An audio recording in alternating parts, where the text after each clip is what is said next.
최치원 설화. 신라 말기의 학자, 문정가인 최치원에 관한 문헌설화.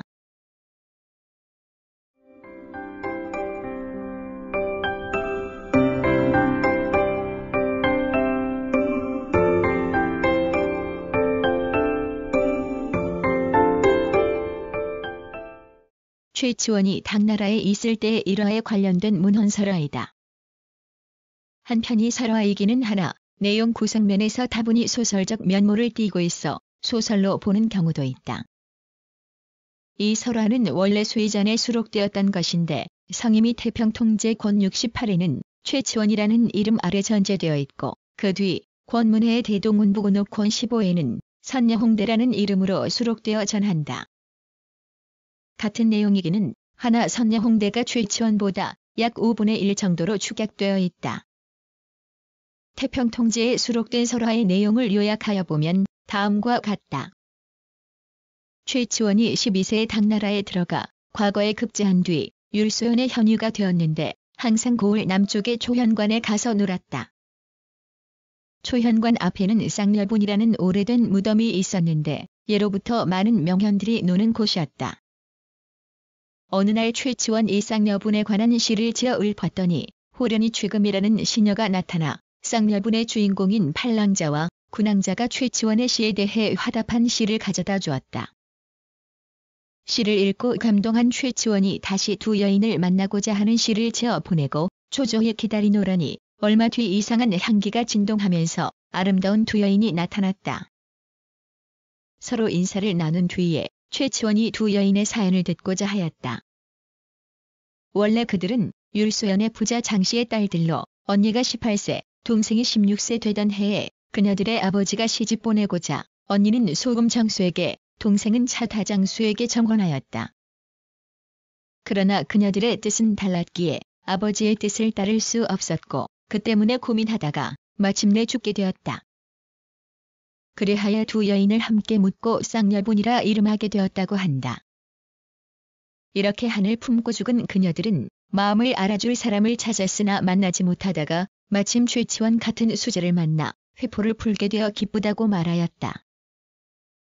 세 사람은 곧 술자리를 베풀고 시로써 화답하여 즐기다가 흥취가 절정에 이르자 최치원이 서로 인연을 맺자고 청하니 두 여인 또한 좋다고 하였다. 이에 세 사람이 베개를 나란히 하여 정을 나누니 그 기쁨이 한량없었다. 이렇게 즐기다가 달이 지고 달기 울자 두 여인은 이제 작별할 시간이 되었다면서 시를 지어 바치고는 사라져버렸다. 최치원은 그 다음 날 지난밤 이를 회상하며 쌍여분에 이르러 그 주위를 배회하면서 장가를 지어 부른다. 그 뒤 최치원은 신라에 돌아와 여러 명승지를 유람하고 최후로 가야산 해인사에 숨어버린다. 이상의 내용에서 볼 때 이 설화는 설화라기보다는 소설에 매우 접근한 모습을 보여주며 최초의 수록자나 작자는 알 수 없다.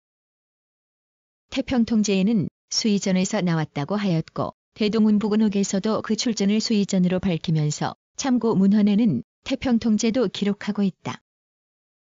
결국에는 처음 수의전에 수록되어 있던 것이 태평통제로 이것이 다시 축약되어 대동운부군옥에 수록된 것이다. 그러나 대동운부군옥은 수의전에서 곧바로 왔을 수도 있다. 그러므로 최치원 설화와 선녀홍대 설화는 그 근원이 같다. 다만 전자에 비하여 후자가 5분의 1 정도 축약되어 있는데 잣부분과 끝부분이 생략되어 있고 다수 등장하는 한시가 대부분 빠져 있으며 이야기의 줄거리도 많이 축약되어 있다. 이 설화는 내용상 중국 남송 때의 육조사적 편류의 불능문 제13쌍여분기와 공통되는 바가 많아 상호 연관성이 있다 할 수 있다. 또한 당나라의 전기소설인 장작의 유선굴과도 공통되는 점이 많아 그 영향을 받았던 것으로 추측된다. 이들 중국의 이야기들이 전래되어 토착화하는 과정에서 역사적 인물인 최치원에 결부되었던 것이다. 최치원은 오랫동안 중국에 살았던 인물이기에 이들 중국 설화들과 잘 어울릴 수 있었고 또 그의 시제가 그곳에서 높이 평가되었기에 설화 속에서도 그의 시가 죽은 두 여인의 혼까지 움직일 수 있는 것으로 묘사될 수 있었던 것이다. 또 설화의 내용에서 훈교설화, 재생설화, 애정설화 등의 요소를 볼 수 있는데 이 설화가 중국 육조 시대 그리고 당나라 시대 신계류의 전기적 설화 소설에서 다분히 영향을 받고 있음을 말하는 예이다. 이 설화의 성립 연대는 주인공인 최치원의 연대로 보아 고려 초기나 적어도 중기 이전으로 추측된다. 신라 마렵 이후 많은 최치원 관계 설화가 생성, 구전되면서 이 설화도 생성되었고 이것이 처음 수의전에 수록되었다가 태평통제에서 대동운북은옥의 순서로 전개되었으며 이야기 중의 훈교설화, 재생설화적 요소는 금오 신화나 기타 많은 조선시대 국문소설의 훈교적, 재생적 요소에 영향을 끼치게 되었던 것이다. 또 설화의 내용 중 주인공들의 의사표시가 대부분 한시로 나타나 있어 전체적으로 20여 수의 시가 등장하는데 이러한 설화소설 속의 삽입시는 후대 한문소설류에 끼친 영향이 매우 크다는 데에서 이 설화의 문학사적 의의를 찾을 수 있다. 한편 조선시대 소설로 최치원전 또는 최고운전, 최문헌전 등의 최치원을 주인공으로 한 소설이 있지만 이 최치원 설화와 공통되는 점은 별로 없다. 최치원전은 지하국 대적 제치 설화 등 다양한 조선시대 구전설화의 집대성으로 이루어져 있다. 임진왜란, 병자호란 이후에 민족적 민중의식이 표출되어 있어 성립연대는 조선 중기 이후로 보이며 설화적 내용에 있어서는 공통적인 요소가 없기 때문에 최치원 설화와의 직접적인 상호 영향 관계는 인정되지 않는다. 출처 한국민족문화대백과 사전.